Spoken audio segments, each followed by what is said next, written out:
no matter the location. From O-A-K-L-A to L-V, I'm a Raider.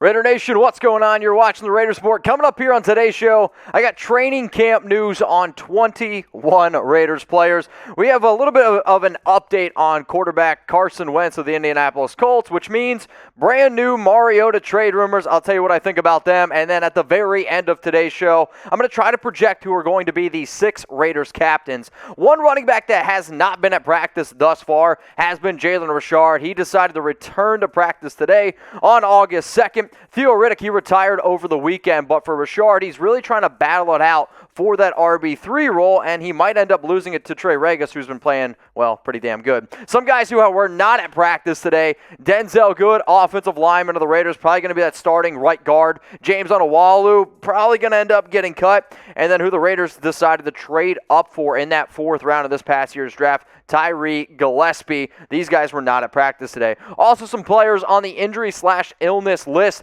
Isaiah Johnson, Deablo, Devery Hamilton, Kamaal Seymour, and then Daniel Carlson. The 2 names that I really want you to start paying attention to on this list, Isaiah Johnson, who made the team last year. I actually think he's going to end up getting cut this offseason. And then Deablo. He's battling a little bit of an injury. I don't know how much preseason time he's going to get, but he should be ready to rock and roll during the regular season. Since you see Daniel Carlson on this list, the Raiders, they decided to let go of Dominik Eberle earlier in the week, and then yesterday they brought him back. He was a UDA last season from Utah State, and he actually had a pretty good practice today. He was 5 for 5 on his field goals. I know special teams coordinator Rich Bisaccia of the Raiders was very impressed on how well Eberle kicked today. So what I want you guys to do here is be the GM. That's what the Raiders Report's about. So go down in the YouTube comments. If you see this video on Facebook, I don't care where. How many wide receivers will make the final 53-man roster? Because coming up here on the show, I'm going to give you my projection. Also, Vic Tafur threw in his 2 cents of how many players he believes are locks right now to be making the team. So before I get into that stuff, how many wide receivers will make the final 53? As it stands right now, here's what the Raiders depth chart is looking like at the receiver position. You got Ruggs, Brown, Edwards, Renfrow, Zay Jones. But some of the players or people that I've been getting asked a lot about have actually been, Dillon Stoner, Keelan Doss, Marcel Aitman, Willie Snead, Trey Quinn. Are all these players going to end up making that 53? I'm going to tell you that in just a second. But first, I got to give some love to today's sponsor, Manscaped. Head on over to manscaped.com/Raiders, where y'all can save 20% off and get free shipping on the best male grooming products out there. The reason why I love the Lawnmower 4.0, it fits great in your hand. It's got that light on the very edge of it so you can get into those hard-to-reach places. Usually, this thing's $89.99, but we're hooking you up with an awesome deal, and hopefully you can remember it because it's promo code Raiders. I think we can all get that one, right? So now you can get it for $71.99. That link is going to be available for y'all in the comments. It's going to be available in the description. If you're looking for the best damn male grooming tool out there, I promise you this, you're going to absolutely love this bad boy. So whether you're trying to take care of your Kenny Stabler, whether you're trying to make sure your Nathan Peterman's looking good, get rid of that George W. Bush and make sure you're looking great with Manscaped. It's manscaped.com/Raiders. Now, Henry Ruggs, man, continues to be a very impressive player. And again today, coaches Derek Carr could not stop raving about him. And then even his teammate John Brown said that, hey, he could beat me in a race. His route running has really gotten better, and he's taking that next step. But there were some interesting tidbits here because one of the wide receiver battles up there for grabs is between John Brown and Bryan Edwards. Who is going to be that wide receiver 2? I've been saying for a long time that I believe it's going to end up being Smokey Brown. And from early reports, I would say advantage does lean towards John Brown having that wide receiver 2 role under control. Now, he's not really going to be able to fill in the shoes of Nelson Agholor just because those are some big shoes to fill. I mean, think about it. The guy had 47 grabs, 847 yards, 8 touchdowns last year. But if Brown can be that second most targeted receiver on this team, I think I'd be pretty confident about that. Got an update here on Trey Quinn, who right now has been kind of the backup slot receiver behind Willie Snead, backup to Hunter Renfrow as well. I don't personally think that he's going to end end up making the 53-man roster, but could be a name to keep in mind for making the practice squad. Another player that's literally was said today, probably not going to end up making the team from Vic Tafur, it's Dillon Stoner, UDFA out of Oklahoma State. This has been one of the more common names in terms of trying to figure out who that 7th wide receiver could be in your 53-man projections, but it does sound like Stoner's playing well, but it's probably not going to make the 53. He's probably going to end up just making the practice squad. In terms of who is going to be making the 53, it sounds like Willie Snead has already got this position locked up. Going to be Hunter Renfrow's backup. Also, it was mentioned today that there's like one player besides Renfrow that the Raiders trust playing in the slot, and it is, in fact, Willie Snead, who that's what you're kind of hoping for when you add another veteran presence. And it was also mentioned that he's been a leader on and off the field, trying to fill those shoes of what Nelson Agholor left behind. So Vic Tafur has said that today 6 wide receivers will end up making the Raiders' final 53-man roster, and I'm not really too surprised. It's the 6 names that most people would throw in the mix. Obviously, Ruggs, Edwards, John Brown, Hunter Renfrow, Willie Snead, Zay Jones. But the fact that, you got a guy like Tafur already saying that it's like locked and loaded that these are going to be the only 6 guys, I do think it's kind of interesting. One wide receiver who has been playing very, very well at training camp and has actually been climbing the depth chart has been Zay Jones. John Gruden last week said the hardest working and best in shape athlete on the Raiders has been Jones. Yesterday at training camp made an insane diving touchdown catch. Again today, looked very good. I guess I shouldn't say yesterday. On Saturday, made an insane diving catch. On Monday, also had a very productive practice. So the question I'm going to ask y'all is over or under 50 targets for Zay Jones in 2021. I want you to type O for over or type U for under. What makes this interesting is I have him slotted in as the wide receiver 5. The wide receiver 5 role in a Derek Carr, John Gruden-led offense over the last few years has been around 25 to 30 targets. So where exactly does that mean for Zay Jones? So let me know. O for over, U for under. Let me know down in the comments. The next position group we're going to go to is the cornerback position. Trayvon Mullen, Casey Hayward. These guys have been absolutely dominating the first team reps. And as it stands right now, I am pretty confident in saying that it's going to be Mullen, it's going to be Hayward.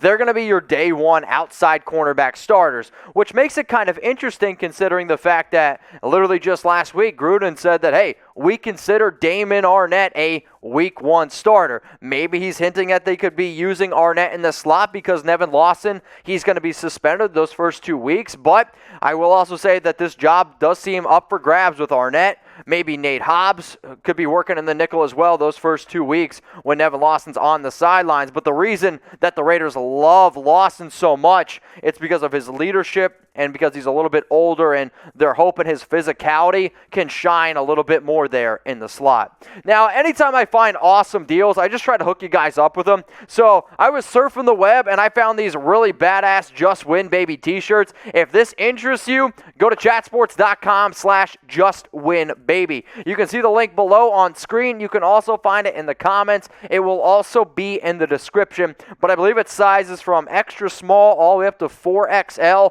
Right now, these shirts are only $27.99, but I can guarantee you this, if I put it on the show, it's going to sell quick. So if you're interested in it, chatsports.com/JustWinBaby, and can I get a Just Win Baby down in the comments? So we did have a first interception of camp, and it was Raiders linebacker Nick Kwiatkoski. There's been some interesting reports on Quit and what exactly his role is going to be on this Raiders team. It was reported on Saturday that Nicholas Morrow could actually end up wearing the green dot and could have a bigger role than Kwiatkoski. I personally don't think that's a very smart decision just because Kwiatkoski is such a leader on that team. He was a captain last season, but I guess he made the very first interception of camp. Marcus Mariota is where we're going next here. He was bad today, which obviously isn't what you want to see, especially because Saturday, his practice was very good according to multiple people there. And then today, comes back, struggles a little bit. You're hoping that he can get his feet under him, so hopefully the Raiders can have that solid quarterback too. And when you heard what Gruden was talking about even just over the weekend, again, they want to use Mariota a little bit more, especially in the red zone. Now, I know this is the Raiders report, but you know what? I'm trying to keep you guys up to date on NFL news and rumors as well, because this does actually impact the Raiders. Carson Wentz spoke about it yesterday on the show, gave it zero Chucky heads in terms of the Raiders trading Mariota to Indy, but now there's a little bit of an update on Wentz. He's going to be out 5 to 12 weeks. Mitch, why do I care? Why do I care about Carson Wentz? Here's why. Because multiple people now are starting to link Mariota as a potential trade partner to Indianapolis. Here were the 5 quarterbacks that I mentioned in terms of if I was the Colts, I'd be picking up the phone. These would be the 5 quarterbacks that I personally would call: Nick Foles, Jacoby Brissett, Marcus Mariota, Gardner Minshew, Jimmy Garoppolo. One person who I thought was kind of interesting, JT the Brick. I don't really think that he's that informative, but I know some Raider fans listen to him. He went on to say that Marcus Mariota is by far the best quarterback that the Indianapolis Colts could go out and trade for. I actually disagree with that. I think Jimmy Garoppolo fits that scheme just a little bit better. But one thing that I did find pretty interesting today was apparently the Raiders, they would be confident in having Nathan Peterman be the backup quarterback to Derek Carr. Why is that interesting? Because I wouldn't have them do that whatsoever. Not saying that like you want to plan for Carr to go down, because let's face it, if DC goes down, your season's basically over. Like, not that I'm not confident in Mariota, but I actually don't think that Mariota is good enough to carry this team to the playoffs, where I believe Derek Carr could. So, like, I get the idea of Mariota potentially going to Indy. Vic Tafur said that it would cost at least a third-round pick. I find it hard to believe that a team's going to give up a third-rounder for Mariota, but hey, we've seen crazier things happen, and if a team gets desperate, we could potentially see it, especially at the quarterback position. So the fact that we have Mariota getting linked to Indy. Here's the trade idea that I have up on screen, simply because if Tafur said they want at least a third-round pick, well, here we go. So the Raiders, they receive a 2022 third-round pick. The Colts receive Marcus Mariota, and I'll tell you what, I just got an update here. I'm looking on Twitter, and apparently the Colts did express interest in trading for Mariota before they traded for Carson Wentz. So all I'm saying is this: we're going to have a lot more updates here probably around this story. So let me know here down in the comments section, would you make this trade? I want you to type T for trade, or I want you to type P for pass. So let me know what you think about this deal here. I saw some people on Twitter wanting a little bit more, but I mean, in my personal opinion, I type my T for trade. I do this in a freaking heartbeat. It's not because that I don't like Mariota. He is a good quarterback. But if you realistically lose him, you're hoping that Derek can play the entire 17-game season. And if he, for whatever reason, gets hurt, and you got to go to Peterman, it's going to be a wash of a season anyway. So I'm saying yes, make the trade, get as much draft capital as you can as we're getting ready to rock and roll for the NFL draft in Las Vegas next upcoming season. So if there's anything that you guys saw on today's show, hey, don't be afraid to ask me on IG. It's by far the easiest way to get in touch with me. If you guys want to know what else is going on in my life, please, Instagram is the way to do it. I did an Instagram Live yesterday, talked to a whole bunch of fans for about 40 minutes, got to know a lot of people. So if you want to check that out after watching this, it's down there below. All right, y'all, so as promised here, here's some potential captains. And Derek Carr, locked and loaded, going to be a captain this year. Darren Waller, I think, could be a pretty interesting player in terms of being a captain on offense. And then also Richie Incognito. Incognito was kind of funny today during his press conference, joking at how he's by far the oldest offensive lineman, and he's older than every single offensive lineman on the Raiders by more than 10 years, joking at how bad their music was and making all these, get off my lawn type of jokes. But Incognito, that's my guess there. And then on the defensive side of the football, Yannick Ngakoue. Some people might think it's Crosby, who definitely could be an option, but remember, Gus Bradley drafted Yannick Ngakoue, and it's one of the reasons why Ngakoue was so excited to come over here to the Silver and Black. I'm still going to put my money on Nick Kwiatkoski being a captain just because he was it last year, but don't be surprised if it's Nicholas Morrow. And then Casey Hayward. He knows this defense like the back of his hand, and the Raiders need a veteran presence. So those are my 6 potential Raiders captains this upcoming year. But if I miss somebody, if you think that, hey man, why did you leave this player off your list?